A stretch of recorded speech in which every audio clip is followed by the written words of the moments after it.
Hey, Josh Masters with Masters Fencing here again. Going to take you for a quick walkthrough of a board-on-board style again. Alta Picket. This is the higher grade Picket as opposed to the 5/8 thick Picket. This is a spruce. They're about $1.50 more per board, but they are 3/4 of an inch thick, and you know, they won't change to that dark gray like the 5/8 thick Picket does. Here you see we started on the side of the house, set about 1/2 inch off, making sure not to touch, so no termites or nothing, you know, will come into the house from the lumber, and it's not touching. Here, as you see, it's important to see we follow the flow of the property. That's not level across the top, but straight in accordance to the way your property flows. Every house has got water flow it has to come off from, so it doesn't flood. And so, as you see, has the angle straight down, following the flow of the property, setting about 1/2 inch, an inch off.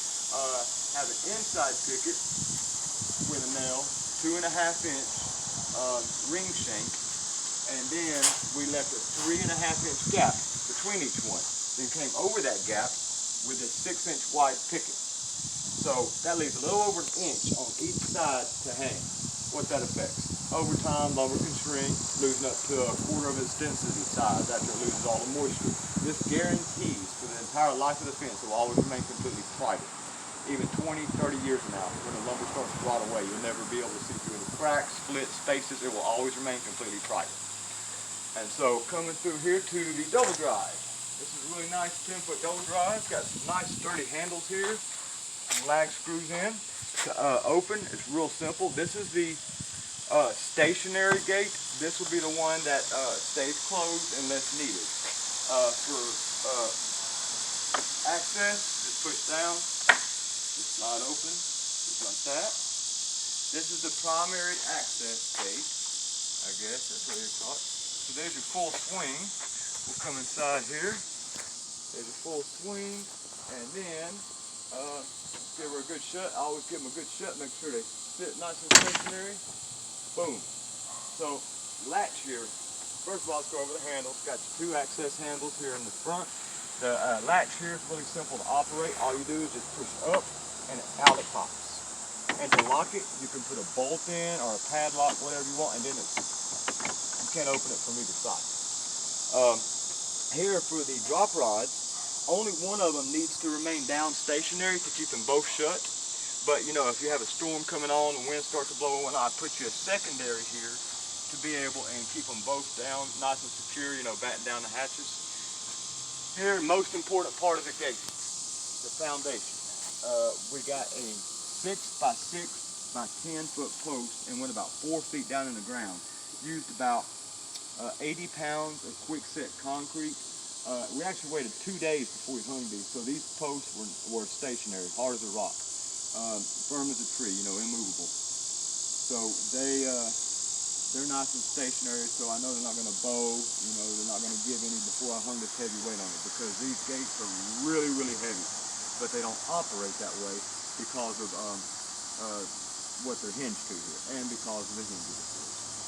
And so for the hinges, actually, I used some really heavy-duty 12-inch hinges here, some T-hinges, and I got nice lag bolts, about that thick, 2 inches, about as thick as your thumb. 5 for each side right there, and then 5 that goes into the gate. And of course I pallet hold, which is important, pallet hold each one to make sure that the 6x6 doesn't split. That could cause the gate to lean in, to sag. Over here, of course, the same. And gate was also hand constructed, boxed each frame out, did a 45-degree angle cut, 2 4-inch screws at each 45-degree angle of contact, and I also put a 5-inch screw right here for extra added security. Did a middle brace, toe nailing 4-inch screws in both sides, and then I also did adjacent braces, making sure that they fit snug, but also put 2 4.5-inch screws at each point of that contact. So it supports it not only in the middle, but the bottom and the top as well. So it's kind of separated, so it supports all the way, secure all the way through. Really nice double drive here, so you got a little over 10-foot opening space. So let's take a look here at the rest of the fence. Here on the left line, we've got to get some more pickets. We're about 44 short, so tomorrow Gonna get some more, but this is a good opportunity to be able to show you how the inside picket is set, or installed rather. You know, nailed in with a middle nail here, and then we come over the top of that with that face picket to give it that covering. And you see in behind it we run 2x4s, not 1x3s, and it's also all custom built. We didn't use pre-made or prefabricated something. Every single picket is hand nailed in with pneumatic nail gun. We follow the flow of the property on around here. Got a new guy, Michael, did this part right here. He did a really good job. This was actually his first board on board with me, so he did a fantastic job. Kept the pickets nice and lined and straight here. Here we're following the flow of the property again, coming uphill. And here we had a tree. It was an old dead tree there, but I was going and boxed it out. Gave some character to the fence.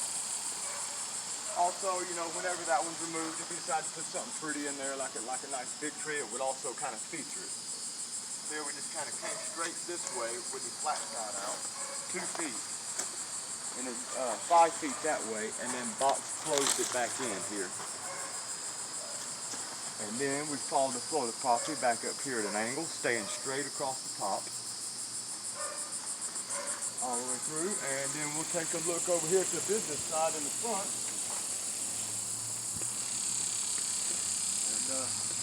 Yeah, I think it rained almost every day on this job. I think we're kind of wet, except for today. We're still wet, but wet with our own sweat.